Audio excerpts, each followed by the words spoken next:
मैं professor A के वाजपेयी आप सभी विद्यार्थियों का इस 23वें वीडियो लेक्चर में स्वागत करता हूं और ये हमारा video lecture D point groups पर आधारित है।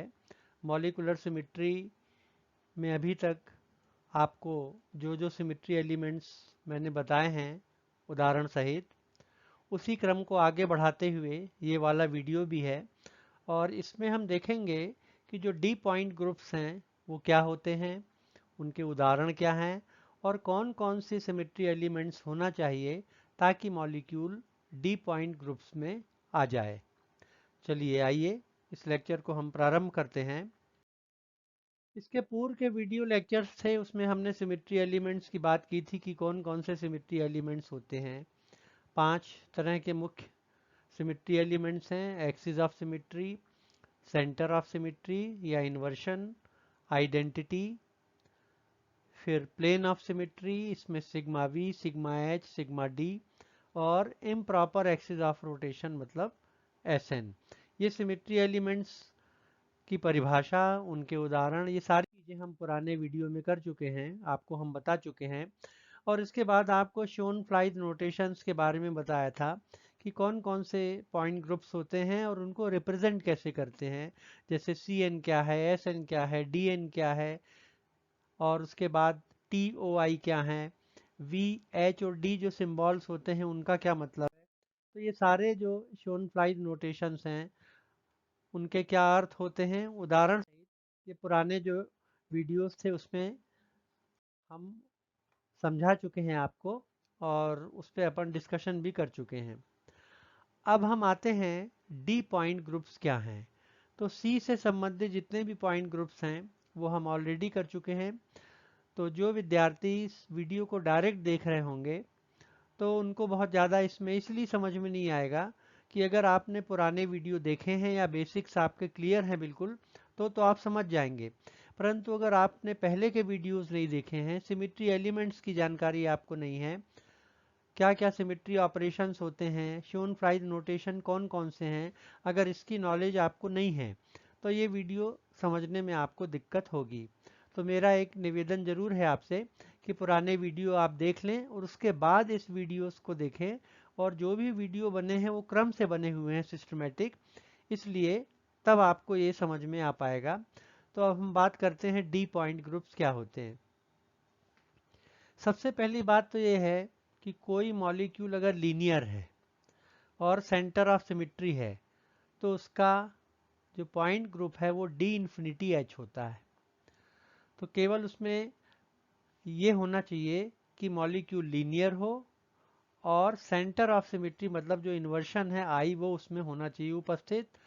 आइडेंटिटी तो सभी मॉलिक्यूल्स में होती है, आपको मालूम है ये चीज़। तो उसका पॉइंट ग्रुप होगा डी इन्फिनिटी एच। इसी तरह से मॉलिक्यूल में अगर सी एन है, सी एन मतलब n fold axis of rotation, और एन सी टू एक्सिस हैं, सी टू मतलब 180 से जब रोटेट करते हैं तो ऐसे मॉलिक्यूल को हम कहते हैं कि वो डी एन पॉइंट ग्रुप में है। इसी तरह से अगर उसमें सिग्मा एच है, सिग्मा वी है, तो हम कहेंगे कि D n h point group है। एच का मतलब होता है हॉरिजेंटल प्लेन ऑफ सिमेट्री और यहाँ वी का मतलब है वर्टिकल प्लेन। इसी तरह से मॉलिक्यूल में अगर C n n C two तो हैं परंतु डी एन सिग्मा डी भी हैं तो हम कहेंगे कि जो मॉलिक्यूल है उसका पॉइंट ग्रुप क्या है, डी एन डी है। और अगर डी एन डी है तो आप ये याद रखेंगे कि उसमें सिग्मा एच नहीं होगा। चलिए अब ये पॉइंट्स जो आपको बताए हैं इनको आप अच्छे से पढ़िएगा, समझ लीजिएगा और अब हम आगे इनके एग्जाम्पल्स को जब डिस्कस करेंगे तो ये सारी परिभाषाएं आपको एकदम स्पष्ट हो जाएंगी। तो चलिए हम आगे बढ़ते हैं। सबसे पहले आता है डी इन्फिनिटी एच। तो आपको जैसा बताया कि अगर मॉलिक्यूल लीनियर है, इन्वर्शन है उसमें, तो उसका पॉइंट ग्रुप क्या होगा, डी इन्फिनिटी एच। तो आइडेंटिटी तो खैर होता ही है, इसके अलावा अगर आई है और लीनियर मॉलिक्यूल है तो आंख मूंद के आप कहिए कि मॉलिक्यूल का point group D infinity H होगा। जैसे कार्बन डाइऑक्साइड, ये देखिए यहाँ पर इन्वर्शन का पॉइंट है, लीनियर मॉलिक्यूल है तो इसका ग्रुप क्या होगा, डी इन्फिनिटी एच। अब ये होमोन्यूक्लियर डायटोमिक मॉलिक्यूल है, हाइड्रोजन है, ब्रोमीन है, क्लोरीन है, आयोडीन है, नाइट्रोजन है, ये सारे के सारे जो मॉलिक्यूल हैं लीनियर हैं और उनमें आई भी है, इसलिए इनका पॉइंट ग्रुप होता है डी इन्फिनिटी एच। अब डी इन्फिनिटी एच के बाद हम आते हैं D2 पे। तो अगर मॉलिक्यूल में C2 एक्सिस है और NC2 एक्सिस हैं और परपेंडिकुलर टू प्रिंसिपल एक्सिस हैं, तो मॉलिक्यूल का पॉइंट ग्रुप होता है D2। तो मॉलिक्यूल में अगर Cn है और NC2 axis perpendicular to Cn है, तो हम क्या कहेंगे, हम कहेंगे मॉलिक्यूल का पॉइंट ग्रुप होगा D2। बस केवल ये दो ही सिमेट्री एलिमेंट्स हैं और कुछ नहीं है आइडेंटिटी के अलावा। अब इसके एग्जाम्पल थोड़ा टिपिकल हैं, तो इसमें आप देखिए यहाँ पे ये कॉपर और इथिलीन डायमीन इनका ये कॉम्प्लेक्स है। बीच में देखेंगे आप कॉपर है यहाँ पे, ये दो नाइट्रोजन है और ये कार्बन कार्बन बॉन्ड है। ये एक लिगेंड का ग्रुप हो गया और इसी तरह से दो नाइट्रोजन और दो CC यहाँ पर है। तो जो लिगेंड है यहाँ पे वो इथिलीन डायमीन है। हाइड्रोजन को हमने यहाँ पे नहीं दिखाया है क्योंकि हाइड्रोजन दिखाते तो थोड़ा सा ये कॉम्प्लेक्स हो जाता है, ये पूरा क्राउडेड हो जाता। अब यहाँ पे देखिए इस कॉम्प्लेक्स आयन में जिसका नाम है बिस इथिलीन डायमीन क्यूप्रेट 2, क्योंकि Cu2 है इसलिए क्यूप्रेट 2 होगा। अब यहाँ पे देखिए अपन सबसे पहले कि Cn एक्सिस कौन सी है। प्रिंसिपल एक्सिस क्या है यहाँ पे, वो C2 है, क्योंकि यहाँ से परपेंडिकुलर जैसे ही आप डालेंगे तो वो कॉपर से होते हुए जा रहा है और इसको जब 180 से आप रोटेट करेंगे, तो 180 से जब आप रोटेट करेंगे ये वाला पूरा लिगेंड का ग्रुप यहाँ आ जाएगा, ये वाला यहाँ आ जाएगा, इसलिए इस एक्सिस को हम कहेंगे कि ये C2 है। अब ये प्रिंसिपल एक्सिस हो गई C2, परंतु इसके अलावा भी दो C2 एक्सिस और हैं। एक देखिए ये C2 एक्सिस है, जैसे इसको रोटेट करेंगे आप ये वाला पूरा लिगेंड यहाँ आ जाएगा और ये यहाँ घूम के यहाँ चला जाएगा। इसी तरह से एक ये है, देखिए C2 एक्सिस 180 से रोटेट करेंगे अपन, ये कार्बन यहाँ आ जाएगा, ये नाइट्रोजन यहाँ आ जाएगा, कॉपर वहीं का वहीं है। तो उसी तरह से यहाँ पे भी ये नाइट्रोजन यहाँ आ जाएगा, ये कार्बन यहाँ चला जाएगा। तो इस प्रकार इस उदाहरण में आपने देखा कि एक C2 एक्सिस है जिसको हम प्रिंसिपल एक्सिस मान रहे हैं और दो C2 एक्सिस और हैं जो इसके परपेंडिकुलर हैं, इसलिए इसका ग्रुप क्या होगा, इसका ग्रुप हो गया D2। इसी तरह से D3 में भी आप देखेंगे कि दो कॉम्प्लेक्स आयन यहाँ पे हैं। एक कॉम्प्लेक्स है कोबाल्ट और ऑक्जेलेट के बीच में और दूसरा कॉम्प्लेक्स है कोबाल्ट और बाइपिरिडिल के बीच में। तो यहाँ पे देखिए आप, यहाँ पे एक लिगेंड ये है, दूसरी लिगेंड ये है और तीसरी लिगेंड ये है और बीच में यहाँ पे कोबाल्ट है। अब एक क्या करेंगे अपन, एक लाइन लेंगे जो इसके परपेंडिकुलर है या एक एक्सिस लेंगे जो परपेंडिकुलर है इसके। अब चूंकि तीन लिगेंड हैं तो जब हम 120 डिग्री से घुमाएंगे इस एक्सिस के सापेक्ष जिसको हम C3 कह रहे हैं, जो प्रिंसिपल एक्सिस भी है, तो ये लिगेंड घूम के यहाँ आ जाएगी, ये यहाँ चली जाएगी और ये यहाँ आ जाएगी, तो एक C3 एक्सिस हो गई। इसी तरह से आप देखिए इसमें तीन C2 एक्सिस बन रही हैं। C2 एक्सिस का मतलब होता है 180 से रोटेट करेंगे, देखिए एरो दिखाया गया है, 180 से रोटेट करेंगे तो क्या होगा, ये वाली लिगेंड यहाँ आ जाएगी, ये घूम के वहाँ चली जाएगी। तो इस एग्जाम्पल में जो ट्राई ऑक्सिलेटो कोबाल्टेट 3 आयन है जो नीचे दिया हुआ है यहाँ पे, इसमें तीन C2 एक्सिस हो गई, एक C3 एक्सिस हो गई, इसलिए इसका पॉइंट ग्रुप क्या हो गया, D3। इसी तरह से जो कोबाल्ट और बाइपिरिडिल का कॉम्प्लेक्स बनता है उसमें भी देखिए आप यहाँ पे ये तीन लिगेंड हैं, ये बाइपिरिडिल यूनिट है, एक लिगेंड ये है जो लाल उससे दिखाई है कलर से, एक को हमने अलग दिखाया है पीले रंग से और एक को पिंक कलर से। तो एक लिगेंड यूनिट ये है, एक ये है और एक ये है और बीच में यहाँ पे कोबाल्ट का एटम होता है। अब फिर से यहाँ पे एक परपेंडिकुलर डालिए और जब आप 120 से रोटेट करेंगे इसको तो ये लाल वाली जो लिगेंड है वो पीले की जगह आ जाएगी, पीली वाली यहाँ चली जाएगी, पिंक वाली यहाँ। तो इसमें भी आप देखिए एक C3 एक्सिस है और तीन C2 एक्सिस हैं, इसलिए ये भी D3 ग्रुप हो गया। तो कोबाल्ट और ऑक्जेलेट का जो कॉम्प्लेक्स है ये भी D3 का एक एग्जाम्पल हो गया पॉइंट ग्रुप का, और कोबाल्ट और बाइपिरिडिल का जो कॉम्प्लेक्स है वो भी D3 ग्रुप का हो गया। इसी प्रकार आगे बढ़िए। अब हम आ जाते हैं DNH में।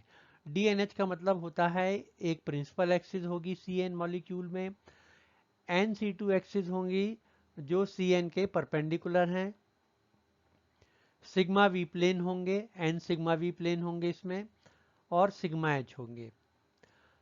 तो कुल मिला के CN, NC2, N sigma we और एक CH, एक सिग्मा H होगा।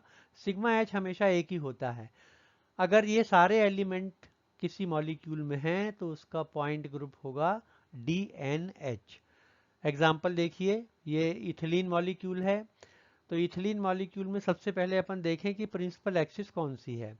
तो आप क्या करिए, एक परपेंडिकुलर डालिए इस प्लेन के ऊपर और 180 से रोटेट करेंगे आप, तो ये दोनों हाइड्रोजन यहाँ आ जाएंगे, ये दोनों हाइड्रोजन यहाँ। तो ये C2 एक्सिस हो गई प्रिंसिपल एक्सिस। इसके अलावा एक C2 एक्सिस ये है, कार्बन कार्बन डबल बॉन्ड से जाती है, और एक C2 एक्सिस ये है जो डबल बॉन्ड के परपेंडिकुलर है। तो 180 से रोटेट करेंगे तो आपको फिर से सुपरइम्पोजेबल और इंडिस्टिंग्विशेबल मॉलिक्यूल मिलता है इथिलीन का। इसलिए यहाँ पे एक C2 हो गई, उसके अलावा दो C2 और हो गई। अब प्लेन देखें अगर अपन, तो एक मिरर आप यहाँ रख दीजिए, तो ये मॉलिक्यूल रिफ्लेक्शन के बाद आपको वैसा दिखेगा। एक प्लेन अपन ऐसा भी रख सकते हैं ताकि ये दोनों हाइड्रोजन रिफ्लेक्शन के बाद आपको यहाँ पे दिखेंगे। तो एक सिग्मा वी प्लेन ये है, एक सिग्मा वी प्लेन ये हो गया। और इसके अलावा देखिए आप, चूंकि हमने C2 एक्सिस परपेंडिकुलर लिया है इस इथिलीन मॉलिक्यूल के प्लेन में, तो इसका मतलब ये हुआ कि अगर इसको एक मिरर मान लिया जाए, जो हरे रंग का पोर्शन है उसको एक मिरर के रूप में ले लें, तो इथिलीन की इमेज आपको वैसे ही हूबहू बहू बिल्कुल आपको दिखेगी। तो इसलिए ये सिग्मा एच प्लेन हो गया। तो यहाँ पे सिग्मा वी भी है, सिग्मा एच भी है, C2 भी है, उसके अलावा दो C2 भी हैं, और आइडेंटिटी भी है, और इन्वर्शन भी है। तो ये इसके सिमिट्री एलिमेंट हो गए, और इसलिए इसका ग्रुप होगा D2H। इसी तरह से ये आप देखिए पैरा डाइक्लोरोबेंजीन या 1,4 डाइक्लोरोबेंजीन, इसमें भी देखिए आप एक परपेंडिकुलर डालिए जो बेंजीन के बीच में से सेंटर ऑफ ग्रेविटी से जाता हो। 180 से रोटेट करेंगे आप तो क्या होगा, ये वाला जो क्लोरीन एटम है वो नीचे आ जाएगा, ये ऊपर चला जाएगा। तो ये C2 एक्सिस इसकी प्रिंसिपल एक्सिस हो गई। इसके अलावा आप देखिए इसमें दो C2 एक्सिस और हैं। यहाँ अगर आप मिरर रख देंगे तो आधे भाग की पूरी इमेज आपको यहाँ दिखने लगेगी। एक मिरर अगर आप यहाँ रख देंगे तो ये पूरा हाफ पोर्शन आपको रिफ्लेक्शन के बाद यहाँ दिखेगा। इसका मतलब हुआ कि दो C2 तो हैं ही इसमें, और दो सिग्मा वी भी हैं। अब चूंकि प्रिंसिपल एक्सिस बेंजीन रिंग के परपेंडिकुलर है, तो इस पीले भाग को आप मान लीजिए कि एक मिरर है, और मिरर से रिफ्लेक्शन के बाद पूरा की पूरा आपको ये पैरा डाइक्लोरोबेंजीन कैसा दिखेगा, जैसा वो है, मतलब सुपर इम्पोजेबल और इनडिस्टिंग्विशेबल। इसका अर्थ ये हुआ कि इसमें D2H जो मॉलिक्यूल है 1,4 डाइक्लोरोबेंजीन, ये कौन से ग्रुप का है, कौन से पॉइंट ग्रुप का है, D2H का। इसके आगे बढ़िए अगर आप, तो दूसरा एक एग्जांपल है डायबोरेन मॉलिक्यूल का। ये दो बोरॉन के एटम हैं, ये दो हाइड्रोजन हैं, ये दो हाइड्रोजन हैं, और ये। तो आप एक परपेंडिकुलर डालिए इसके यहाँ पे, जो इस प्लेन के परपेंडिकुलर हो। एक लाइन यहाँ पे देखिए दिखाई हुई है। तो जब आप 180 से रोटेट करेंगे तो 180 डिग्री से घुमाने पर ये जो पूरा की पूरा BH2 ग्रुप है ये यहाँ आ जाएगा, और ये BH2 ग्रुप यहाँ आ जाएगा। तो ये C2 एक्सिस प्रिंसिपल एक्सिस भी हो गई इसकी, और इसके अलावा एक C2 एक्सिस ये है, एक C2 एक्सिस ये है। तो 180 से रोटेट करेंगे अगर इसके सापेक्ष, तो भी आपको सुपर इम्पोजेबल इमेज मिलेगी। अगर इसके सापेक्ष 180 से रोटेट करेंगे तो ये वाला जो ग्रुप है हाइड्रोजन का नीचे आ जाएगा, ये नीचे आ जाएगा, और ये नीचे आ जाएगा, और ये वाले ऊपर चले जाएंगे। इसका मतलब है कि इस डायबोरेन के मॉलिक्यूल में C2 है, दो C2 एक्सिस हैं। अब यहाँ देखिए प्लेन, यहाँ मिरर रख दीजिए या यहाँ मिरर रख दीजिए, आपको रिफ्लेक्शन के बाद सुपर इम्पोजेबल और इंडिस्टिंग्विशेबल इमेज आपको मिलेगी। इसका मतलब होगा कि डायबोरेन में E तो है ही, I भी है, यहाँ पे I होगा, दो C2 एक्सिस हैं और किसके परपेंडिकुलर हैं, वो C2 के। तो C2 यहाँ पे प्राइमरी एक्सिस या मेन एक्सिस भी हो गई। सिग्मा एच भी है, दो सिग्मा वी भी हैं। सिग्मा एच क्यों है, क्योंकि C2 परपेंडिकुलर है इस पूरे प्लेन के। तो आप ये नीले पोर्शन को मान लीजिए कि ये एक मिरर है, इसके ऊपर डायबोरेन को रख दोगे अगर आप, तो वैसा ही डायबोरेन दिखेगा जैसा ये है, इसलिए सिग्मा एच भी है, दो सिग्मा वी भी हैं, दो C2 भी हैं, एक मेन C2 भी है, E भी है, I भी है। तो इसका पॉइंट ग्रुप हो जाता है D2H। अब आइए D3H का एक उदाहरण देखते हैं अपन। D3 का मतलब होता है C3 एक्सिस होना चाहिए। तो ये बोरॉन ट्राइफ्लोराइड मॉलिक्यूल है, बीच में बोरॉन है, 3 फ्लोरीन के एटम हैं। अब आपने क्या किया, एक परपेंडिकुलर डाला इसके बोरॉन ट्राइफ्लोराइड मॉलिक्यूल के प्लेन के, बोरॉन से होता हुआ जाता है। जब आप 120 डिग्री से रोटेट करेंगे तो ये वाला फ्लोरीन यहाँ, ये यहाँ चला जाएगा, तो ये C3 एक्सिस हो गई। अब चूंकि तीन C3 एक्सिस हैं, इसलिए तीन C2 एक्सिस भी होना है यहाँ पे। ये देखिए, एक ये C2 एक्सिस है, एक यहाँ पे है और एक यहाँ पे C2 एक्सिस है।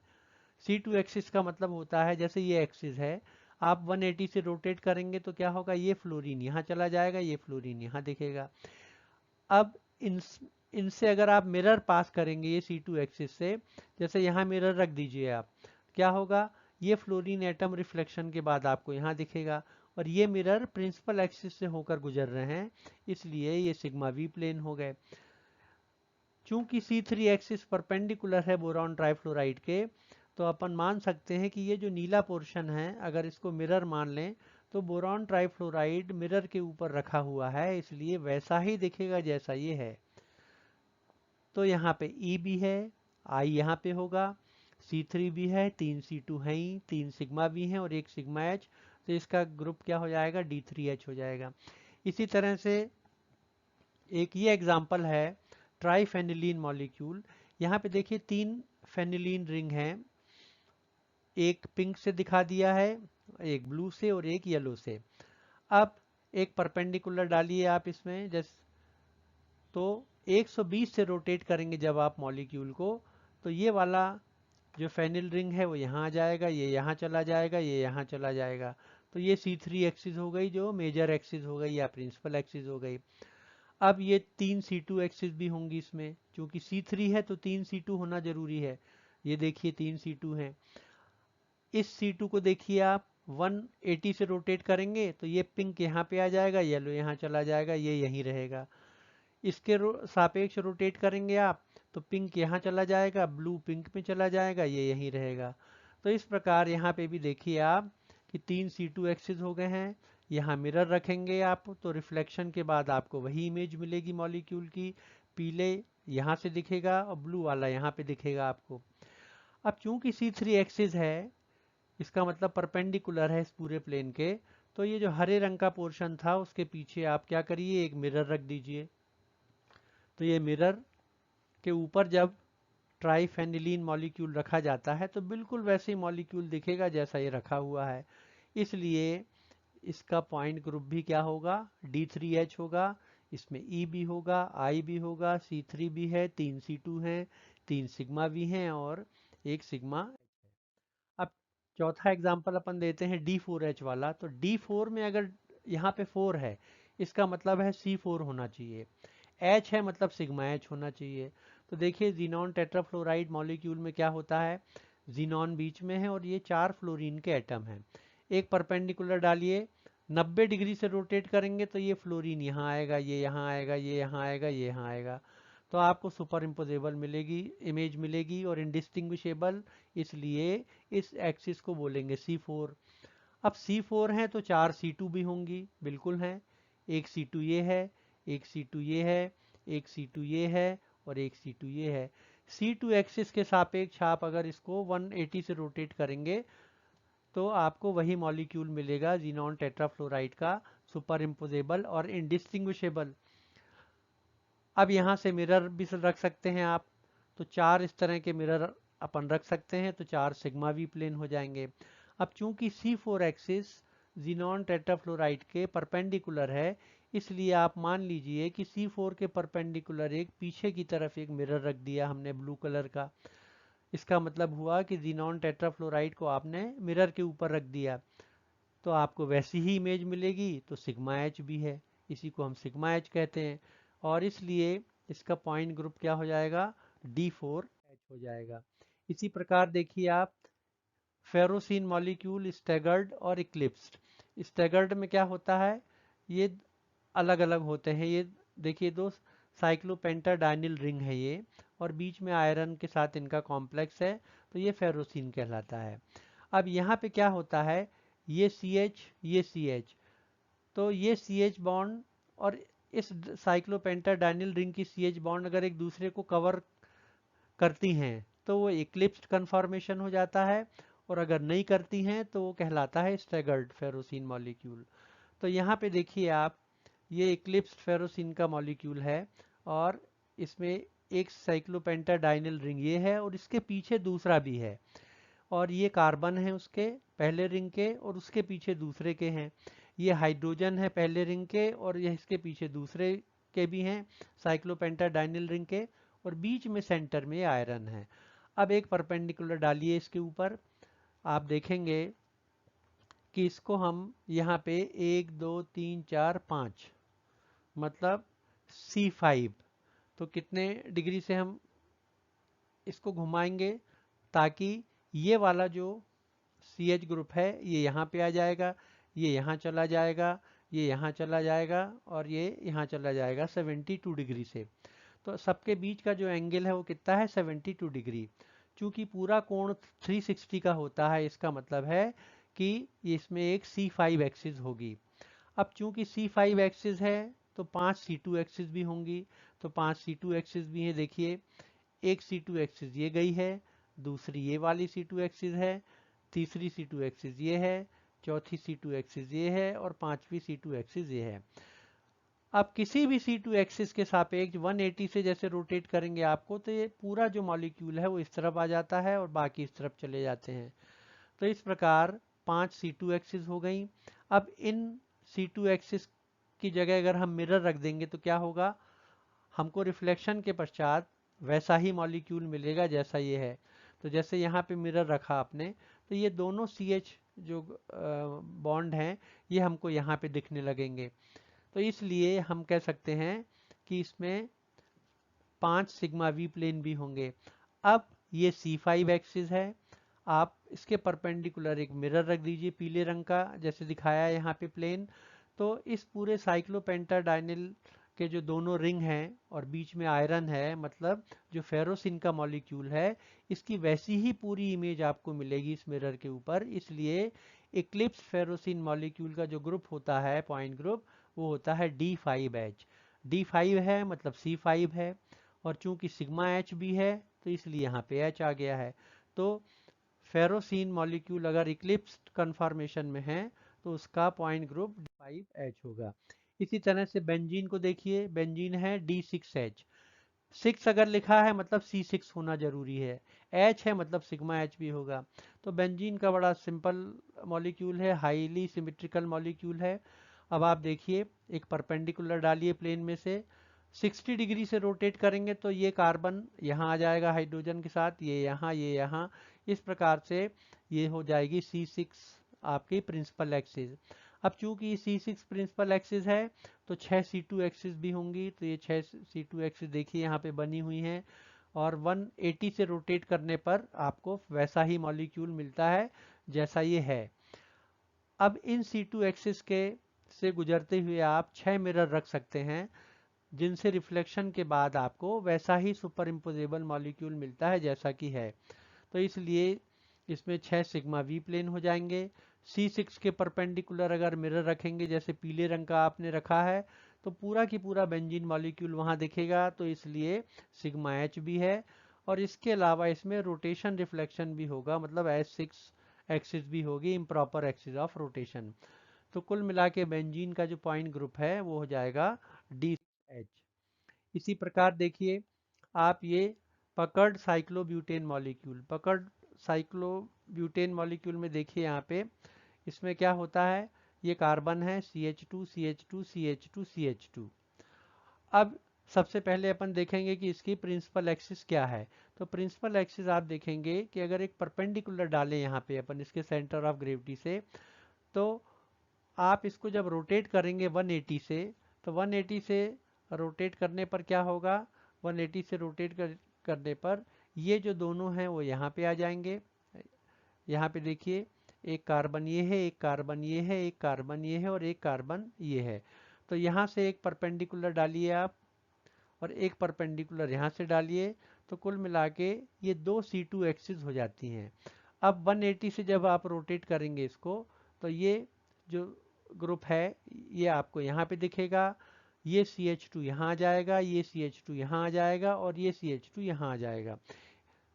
इसी तरह से ये अगर C2 एक्सिस है, इसको 180 से रोटेट करेंगे, ये CH2 यहाँ पे आ जाएगा घूम के और ये CH2 यहाँ, और ये वाले जो CH2 ग्रुप हैं ये इस तरफ आ जाएंगे। तो कुल मिला के आपको वैसा ही मॉलिक्यूल मिलेगा जैसा ये है। तो इस प्रकार से इसमें दो C2 हो गए। अब यहाँ पे दो C2 के बाद देखिए, यहाँ पे चूंकि दो C2 हैं तो बीच में अगर आप एक मिरर रख देंगे तो वो क्या करेगा, मिरर इस एंगल को वो उसको काटेगा दो भागों में, उसको बाइसेक्ट करेगा जिसको अपन कहते हैं। तो इस प्रकार ये जो प्लेन हो गया, एक ये हो गया और एक ये प्लेन हो गया।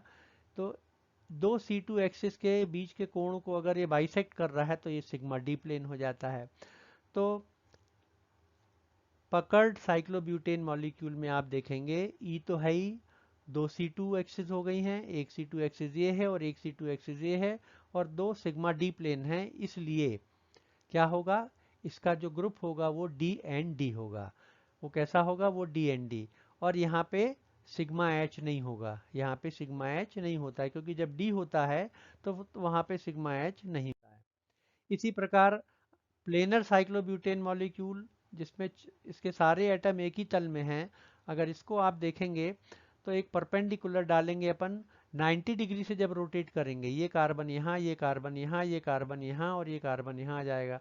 तो इसमें C4 एक्सिस हो जाएगी, C4 एक्सिस होगी, चार C2 एक्सिस भी होंगी। देखिए, एक ये है, दो ये है, तीन ये है और चार ये है। 180 से रोटेट करने पर क्या होगा, आधा मॉलिक्यूल घूम के दूसरी तरफ आ जाएगा और उस तरफ का मॉलिक्यूल यहाँ चले जाएगा। जैसे ये C2 एक्सिस है, 180 से रोटेट करेंगे तो ये दोनों जो CH2 ग्रुप हैं ये नीचे आ जाएंगे और नीचे वाले ऊपर चले जाएंगे। अब यहाँ पे अपन वर्टिकल प्लेन भी रख सकते हैं जिसको सिग्मा वी अपन कहते हैं। और इसके अलावा चूंकि C4 एक्सिस है, परपेंडिकुलर है प्लेनर साइक्लोब्यूटेन मॉलिक्यूल के, इसलिए अगर एक मिरर रख दें पीछे, जैसे नीले रंग का दिखाया गया है, तो वैसा ही प्लेनर साइक्लोब्यूटेन आपको मिल जाएगा। तो इसका अर्थ ये हुआ कि प्लेनर साइक्लोब्यूटेन मॉलिक्यूल होगा तो उसका ग्रुप D4H होगा। तो जैसे ही कन्फॉर्मेशन चेंज होता है साइक्लोब्यूटेन का, उसका पॉइंट ग्रुप भी चेंज हो जाता है।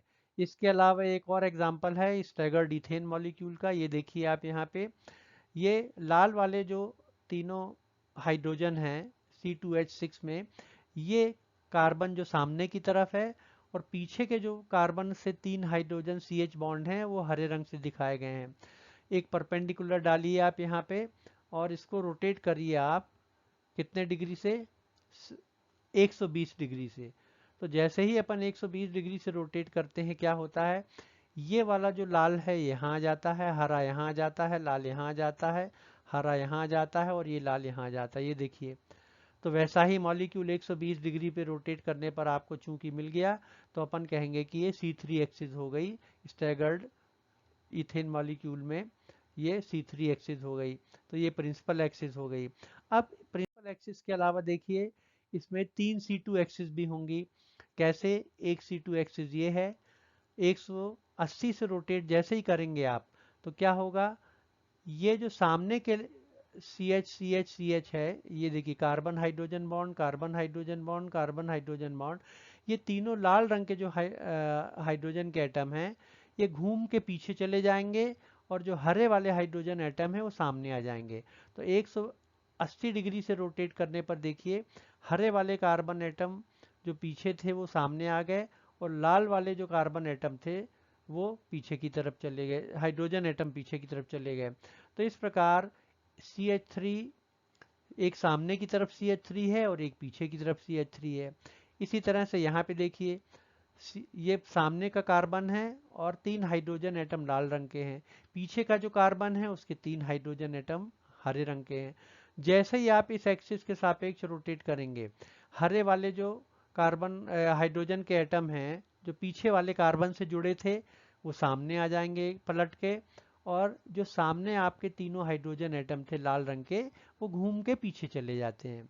तो इस प्रकार इसमें इथेन में भी आप देखिए 3 C2 एक्सिस हो जाती हैं। तो एक C2 एक्सिस ये है, एक ये है और एक C2 एक्सिस ये है। इसके अलावा अगर हम देखें तो इसमें 3 सिग्मा वी प्लेन भी हैं।